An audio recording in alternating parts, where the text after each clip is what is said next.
అంతరాయతిమిరోపశాంతయే శాంతపావనమచింత్య వైభవం తన్నరం వపుషి కుంజరం ముఖే మన్మహే కిమపి తుందిలం మహః. శరణం కరవాణి శర్మదంతే చరణం వాణి చరాచరోపజీవ్యం కరుణామసృణైః కటాక్షపాతైః కురు మామంబ కృతార్థసార్థవాహం. గురుర్బ్రహ్మా గురుర్విష్ణుర్గురుర్దేవో మహేశ్వరః. గురుః సాక్షాత్ పరం బ్రహ్మ తస్మై శ్రీ గురవే నమః. వ్యాసం వసిష్ఠనప్తారం శక్తేః పౌత్రమకల్మషం పరాశరాత్మజం వందే సుకతాదంతపోనిధిం. అచతుర్వదనో బ్రహ్మా ద్విబాహురపరో హరిః. అఫాలలోచన శంభుర్భగవాన్ బాదరాయణః. వంశీ విభూషితకరన్నవనీరదాభాత్ పీతాంబరాదరుణబింబఫలాధరోష్ఠాత్ పూర్ణేందు సుందరముఖాదరవిందనేత్రాత్ కృష్ణాత్ పరం కిమపి తత్వమహం న జానే. గోష్పదీకృతవారాశిం మశకీకృత రాక్షసం రామాయణ మహామాలారత్నం వందే నీలాత్మజం. ఆపదామపహర్తారం దాతారం సర్వసంపదాం లోకాభిరామం శ్రీరామం భూయో భూయో నమామ్యాం. పూజ్యాయ రాఘవేంద్రాయ సత్యధర్మరతాయ చ భజతాం కల్పవృక్షాయ నమతాం కామధేనవే. నారాయణం నమస్కృత్య నరం చైవ నరోత్తమం దేవీం సరస్వతీం వ్యాసం తతో జయముదీరయేత్. ఏ యముళ్ళంటి వాడు తప్పుడు దేవుళ్ళ ప్రాణాలు తీయగలుగుతారా అని. కానీ అంతేకాదు, సహజం ఒక్క యముడి వల్ల తప్పొడిచి ఇటువంటి కృత్యం జరగదు. అతడు చేసి ఉండాలి. సమయం వచ్చినప్పుడు ప్రాణములు తీసే యముడే స్వయంగా చేసుంటే తప్పొడిచి వీళ్ళ ప్రాణములు ఇలాగా పోయుండేవి కావు అన్న ఆలోచన వచ్చి, సరే కానీ ముందుకు అసలు మంచినీళ్ళు తాగి ఇంకేం చేయాలి అనేది ఆలోచిద్దాం అని అప్పుడు ఈయన కూడా గాహమానశ్చ తత్వోయం అంతరిక్షాత్ శుశ్రువే. ఆయన నీళ్లలో అడుగు పెట్టబోతున్నాడు. అప్పుడు మళ్ళీ ఆకాశం నుంచి మాట వినిపించింది. వాళ్ళకి తాను ఎవరో చెప్పలే. ఈయన్ని రప్పించడం ఈయన గారి ఉద్దేశం. ఈయనతోటి మాట్లాడే పద్ధతి వేరు, మిగిలిన వాళ్ళతోటి మళ్ళీ మాట్లాడే పద్ధతి వేరు. అహం బకహ, నేను కొంగను. శైవల మత్స్య భక్ష్య, ఏదో ఇందులో ఉండే నాచు చేపల్ని తింటూ ఉంటాను నేను. నీ తమ్ముళ్ళని సంహరించినటువంటి వాడిని నేనే. నువ్వు 5వ వాడు అవుతావు నా ప్రశ్నలకు సమాధానం చెప్పకపోతేను అన్న మాట వినిపించింది. కనుక నాయనా, మా తాత సాహసం కర్షేసి వచ్చేస్తుంది మాట. కనుక నాయనా, నువ్వు సాహసం చెయ్యకు.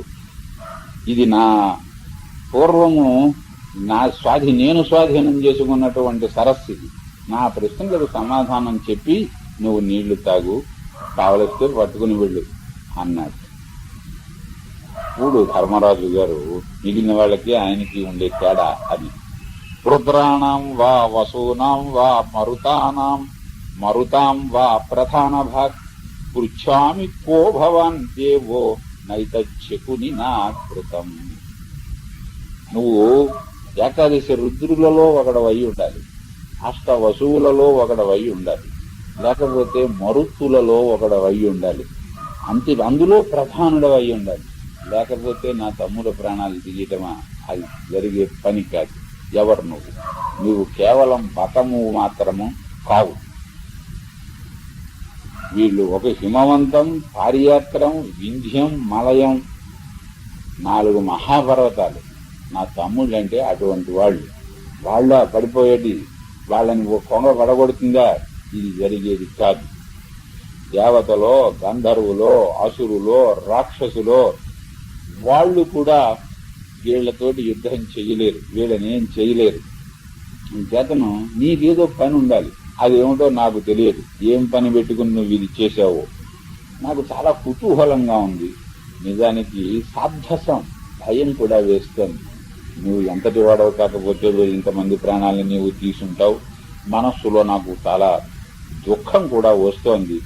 చాలా పోటు వస్తోంది అన్నాడు పాపం ధర్మరాజు గారు ఈ బాధతో. కనుక నిన్ను అడుగుతున్నాను, ఎవరో నువ్వు చెప్పు. యక్షోహమస్మి, నేను యక్షుణ్ణయ్యా అని. అక్కడ ఒక పెద్ద మహావృక్షం ఉంటే ఆ చెట్టు మీద నుంచున్నట్ట యక్షుడు. ఈ పొంగల్లా యక్షుడు అయ్యాడు. ఆ యక్షుడిని చూస్తే ఆకాశం అంత ఎత్తున్నట్టు వాడు ఏకంగాను వాడు కనిపిస్తున్నాడు దాని మీద నుంచి. మై అయితే నిహత సర్వే నాస్మి పక్షి జలేచర, నేను ఉట్టి నీళ్లలో తిరిగే పక్షిని కాదు, వీళ్ళని సంహరించిన వాడిని నేను. వాడిని చూసేటప్పటికి ఆ మాట మహాపరుషంగా ఉంది, వాడి రూపం మహారూక్షంగా ఉంది, మహాకాయుడు. ఏకంగా తాళు సముచ్రయం అన్నాడు. తాళుగా తాళం అని ఉండాలి, అతితో పోయి ఉంటుంది. తాడి చెట్టులా ఉన్నాడు, ఏకంగా అంత ఎత్తి ఉన్నాడు ఆయన గారు. వృక్షం మీద ఉన్నాడు, చెట్టు మీద చూచాడు. వాడి వాక్కు మాట్లాడుతూ ఉంటే మేఘం ఉరువుతో ఉన్నట్లుగా ఉంది. అందుకని ధర్మరాజు గారు కొంచెం చూస్తూ ఉంటే, నేను వద్దన్నా నీ తమ్ముళ్ళు నీళ్లు తాగారు, నేను ప్రశ్నలకు జవాబులు చెప్పమంటే చెప్పలేదు, ఆ పని నువ్వు చెయ్యకు, సమాధానం చెప్పు, తర్వాత నువ్వు నీళ్లు తాగవచ్చును. నేను ఎంతటి వాడిని అనుకుంటున్నావో అన్నాడు. నువ్వు ఎంతటి వాడవైనా అయ్యుండొచ్చు, నేను చెప్పగలనేమో చెబుతాను. ఈ సరస్సు నీదైతే నేనేం బలవంతంగా నీ నీళ్లు నేను ఉపయోగించాలని నేను అనుకోను, నీ అనుమతి లేనిదేను. కానీ కామన్నైతత్ప్రశంసంతి సంతోషి పురుషా సదా యదా ఆత్మనా స్వమాత్మానం ప్రశంసే పురుష ఋషభ. ఒక్క లక్షణం మాత్రం నీలో నాకు నచ్చలేదు. నువ్వింత గొప్పవాడు అయ్యుండి నేను నువ్వే పొగుడుకుంటున్నావేమిటి? వీళ్ళు నలుగురు పడిపోయారంటేనే నువ్వు కొంచెం గొప్పవాడు అన్న సంగతి తెలుస్తోంది. కానీ నువ్వు పొగుడుకోవడం ఏమిటి? ఇది ఏ సత్పురుషులు అంగీకరించే విషయం కదే. సరే, యథా ప్రజ్ఞంతుతే ప్రశ్న, నా తెలివిని బట్టి నేను చెప్పగలిగిన విధంగా చెబుతాను, అడుగు నీ ప్రశ్నలు ఏమిటో అన్నారు. అంటే ఆయన మొదటి ప్రశ్న వేశాడు. కింస్విదాదిత్యం ఉన్మయతి కేచ తస్యాభితశ్చరా కశ్చైనమాస్తన్నయతి కస్మింశ్చ ప్రతిష్టతి. ఏమయ్యా, ఆదిత్యుణ్ణి చేర్చేటటువంటిది ఏది? అందుకు సాధనములుగా ఉపయోగించేటటువంటివి ఏమిటి? ఆదిత్యుణ్ణి అస్తమింపజేసేది ఏమిటి? అది దేని మీద ఆధారపడి ఉంటుంది అన్నారు. ఈ యక్ష ప్రశ్నలు ఊరికే ఏవో యక్ష ప్రశ్నలు అంటూ ఉంటారు. సమాధానం చెప్పడానికి బహు కష్టమైనటువంటి ప్రశ్నలు యక్ష ప్రశ్నలు అని. అయితే ఇవి నిజముగా క్లిష్టమైనటువంటి ప్రశ్నలే. అందులో బ్రహ్మ విద్య పరిపూర్ణములైనటువంటి ప్రశ్నలు, ఇవి ఉత్తి ప్రశ్నలు కాదు. ఇందులో సరిగ్గా